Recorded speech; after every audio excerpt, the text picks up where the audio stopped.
আজকে হলো শ্রাবণ মাসের শেষ সোমবার, তাই সকাল সকাল স্নান করে চলে এসেছি মন্দিরে। তোমরা তো অনেকেই জানো আমার বাড়িতেই মন্দির রয়েছে, আর এসে তো দেখছি সকাল সকাল অনেকেই পুজো দিয়ে চলে গেছে। তাই আমি তাদের মালাগুলো সরিয়ে এখানে ঠাকুরকে ভালো করে একটু ঘি মাখিয়ে দিলাম, কারণ ঘি না মাখালে আমার একদম ভালো লাগে না। ঘি মাখালে একটু চকচক করে দেখতে ভীষণ ভালো লাগে। তারপর আমি জল ঢেলে কিন্তু ফুলগুলো আবার একই জায়গায় রেখে দিয়েছি, পরে তো আমি ভালো করে আবার পুজো দেবই।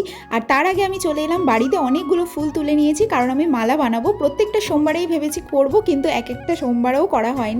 তো সেই জন্য আজকে লাস্ট সোমবার, আজকে তো করতেই হবে। আর আমি কিন্তু রঙ্গনা ফুল দিয়ে মালাটা দেখো বানিয়ে নিয়েছি।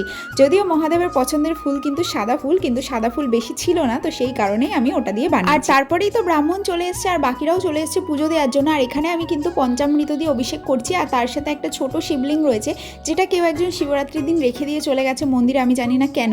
তো সেটাও এখন পুজো করা হয়। আর এখানে আমি হাতের বানানো মালাটা কিন্তু ঠাকুরকে পরিয়ে দিলাম, দেখো কত সুন্দর লাগছে। আর এখানে দেখো পুজো হচ্ছে, আরতি হচ্ছে, তারপরে আমরা সবাই মিলে পুষ্পাঞ্জলি দিলাম। তারপরে আমি প্রসাদ নিয়ে কিন্তু বাড়ি চলে এসেছি। আর দেখো প্রসাদের গন্ধে কিন্তু পেছন পেছন কোকোও চলে এসেছে। এবার ওকে দেখো আমি এখান থেকে একটু প্রসাদ দেবো, ও কিন্তু ওটা খাবে না। আমি প্রথমে নিচে দিলাম, তারপর হাতে দিলাম। ওর কিন্তু ভীষণ খাওয়ার ইচ্ছা, ও তাও খাবে না, কারণ যাতে ওকে খাইয়ে দেওয়া হয় সেই জন্য ওই নাটকটা করে।